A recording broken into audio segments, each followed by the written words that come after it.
The orc army reaches the elven city. The great battle of Middle-earth is imminent. Welcome back to episode 5 of The Rings of Power Season 2. Disguised as the Lord of Gifts, the Dark Lord Sauron beguiles the master craftsman Celebrimbor to forge the Rings of Power together. The Dwarf King, desperate for a cure, provides a large amount of mithril. Through their collaborative efforts, 7 Rings of Power exclusively for the Dwarf Kingdom are finally completed. The Old King, unable to wait, puts on a ring immediately. Upon returning to his kingdom, he heads straight to the mines, intending to chisel away the load-bearing rock walls. Prince Durin and the mining master strongly oppose this, but the Old King persists. Seeing that no one follows his orders, he decides to do it himself. The mining master quickly dismisses the workers, fearing a cave-in. As the Old King digs deeper, a sudden loud boom resonates, and a ray of sunlight pierces through the newly formed opening. Durin and the mining master weep with joy. An earthquake weeks ago had collapsed their light shaft, plunging the entire kingdom into darkness and threatening their crops. Unexpectedly, with the Ring of Power, the Old King can now see the direction of the ore veins. He taps the rock wall a few times, and upon breaking through, sunlight floods in. The Dwarf Kingdom is illuminated once more, and the residents excitedly chant the Old King's name. However, the Crown Princess feels uneasy. As a singer who can hear the songs of rocks and mountains, she believes the Old King's actions disrespect the stone god. Her concerns grow when she and her husband try to buy a gift for their child and discover prices have soared. They learn the Old King has doubled the sales tax. The Crown Princess reluctantly buys a crystal ball, but accidentally drops it. It rolls down a slope and into the mines. She follows it closely, eventually reaching a massive mining pit. Using her Stonesong sensing ability, she quickly locates the lost crystal ball. But as she picks it up, enormous ripples appear on the water's surface. Meanwhile, the Dwarf King summons the lords of the other 6 realms. According to the original plan, the 7 dwarf rings were to be distributed among the 7 present, using their power over stone to usher the dwarf race into a new era. However, the Dwarf King changes his mind at the last moment. He demands half of their ore veins in exchange for the rings. All the lords leave in anger, but the Old King remains unfazed. He continues pointing at the map, ordering the mining master to dig deeper at any cost, as the dwarf ring allows him to see all the minerals within the rock. Prince Durin suddenly bursts in, pleading with his father to stop the mining. The Crown Princess has heard the mountain's voice warning of an ancient and powerful evil lurking beneath the ore. But the Old King scoffs at this. While stone singers can only hear the mountain's voice, his Ring of Power allows him to see the mountain's true form. He realizes that for thousands of years, they've only scratched the surface of a vast sea of minerals. He's convinced the Crown Princess must be mistaken. Meanwhile, the master craftsman Celebrimbor, unaware of the changes the dwarf rings have brought to the king, proudly showcases his work. He even creates a stone monument to commemorate the sincere cooperation between the dwarf and elven races. However, the most pleased is Sauron, disguised as an elf. With the 7 dwarf rings completed, his next target is the 9 rings for men. Unexpectedly, Celebrimbor gets cold feet. He helped forge rings for the dwarves because they provided the crucial mithril, but he believes humans, constantly embroiled in internal strife, aren't worthy of his assistance. Sauron, displaying great vision, argues that this is precisely why they need 9 most noble ring-bearers to govern the 9 human kingdoms. But Celebrimbor, satisfied with his current achievements, rejects Sauron's proposal. The latter storms off, declaring he'll forge the 9 rings for men himself. However, without master craftsman Celebrimbor's help, Sauron's ring-forging plan is at a standstill. Strange noises from the forge catch Celebrimbor's attention. He rushes to investigate and sees the forging tools floating on their own. A sound erupts from the furnace, and as he follows the floating hammer, he touches a half-finished ring. Suddenly, an elven craftsman appears. She claims that upon wearing the ring, she entered another realm where a flame-emanating demon with an aura of death approached her. Sauron's eyes light up, interrupting the elven craftsman. He explains to Celebrimbor that he added more auxiliary materials when forging the rings for men. Just as Celebrimbor is about to object, a guard announces Prince Durin's arrival. Durin has noticed his father becoming inexplicably cold-blooded and greedy since wearing the ring.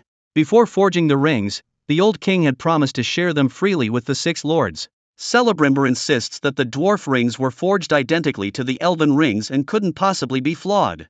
Durin suddenly suggests that perhaps the ringmaker is the problem. Celebrimbor, struck by this thought, immediately confronts Sauron, asking if he tampered with the dwarf rings. Caught off guard, Sauron quickly concocts a new explanation. He claims that while the forging process was the same, there was a spiritual difference. Celebrimber's deception during the forging of the Rings of Power has tainted them. Now, the only way to counteract this is to forge the 9 rings for men. Celebrimber is shocked and looks towards Lindon, where the High King resides. It turns out that to prevent the High King from interfering with the dwarf ring forging, Celebrimber had sent a deceptive letter claiming he had sealed the ring forging furnace. The High King received this letter days ago but remains unsettled, as the elven rings continue to warn of impending chaos in Middle-earth. Unknown to the High King, a large army of orcs is marching day and night towards Eregion. Prince Elrond, upon discovering this, immediately abandons his current mission, even leaving the captured Galadriel behind, and rushes to Lindon to warn the High King. Back in the Dwarf Kingdom, Durin continues to persuade his father to give up the dwarf ring, revealing that even Celebrimber, the ringmaker, admits there's a problem. But the old king, unable to resist the ring's power, refuses to listen. When Durin returns to his chamber sighing, the crown princess immediately declares that the kingdom is facing imminent disaster and warns Durin never to touch the ring. Meanwhile, Celebrimber, once again deceived by Sauron, announces his intention to forge the 9 rings for men. He believes this will allow them to unite with the 3 elven rings to counter the evil 7 dwarf rings. Across the ocean in the human city of Numenor, a power struggle has just concluded. The Regent Queen has unfortunately been defeated, and the High Loremaster has successfully ascended to become the kingdom's most powerful figure. His son, reveling in his newfound status, declares he'll never need to work hard again. However, the Loremaster's ambitions don't end there. Gazing at the elven tower across the strait, leading to the Undying Lands, he states that immortality isn't the exclusive right of the elven race.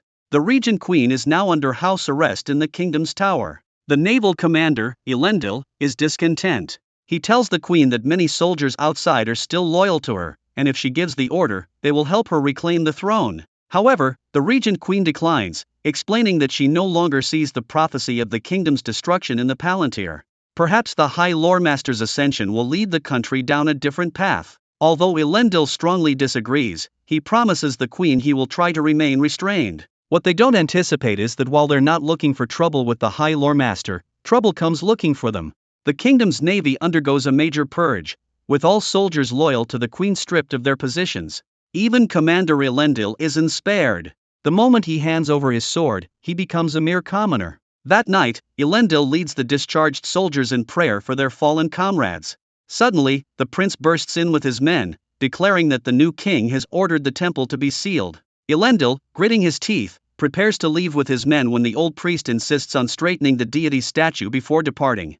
Elendil considers this request reasonable, but the prince shockingly shatters the statue in front of everyone. Elendil can no longer contain his anger and punches the prince, ready to be taken to the dungeon by the guards if necessary. The prince attempts to retaliate but is forcibly stopped by Isildur, Elendil's loyal follower who naturally won't stand by while his leader is insulted. The two engage in a fierce struggle, with Isildur eventually gaining the upper hand and seizing the prince's sword. Just as he's about to strike, Elendil shouts for him to stop, not wanting the situation to escalate further. Isildur hesitates, then drops the sword. However, as he turns away, a blade pierces his chest. The prince has treacherously killed Isildur. Elendil, teeth chattering with rage, still remembers the queen's instructions and allows the prince's guards to take him away. Meanwhile, the orc vanguard emerges from the mountains with the elven city of Eregion in sight. Fortunately, Prince Elrond arrives just in time at the elven capital. He informs the High King that Eregion is about to face an orc invasion. Surprisingly, the latter decides not to send troops for aid, believing he cannot defeat both Adar and Sauron simultaneously. At the same moment, in the orc camp, the unfortunate captive Galadriel is trapped in a prison wagon. As the cell door opens, she calmly walks out. Adar appears, and Galadriel immediately tries to take him hostage.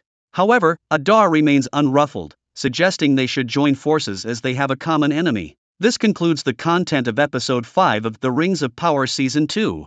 Adar's final statement suggests he has seen through Sauron's identity and realizes he's been deceived. Therefore, he sent his army to Eregion, preparing for a life-or-death battle with Sauron. That's all for today. If you enjoyed it, please continue to follow us. See you next time.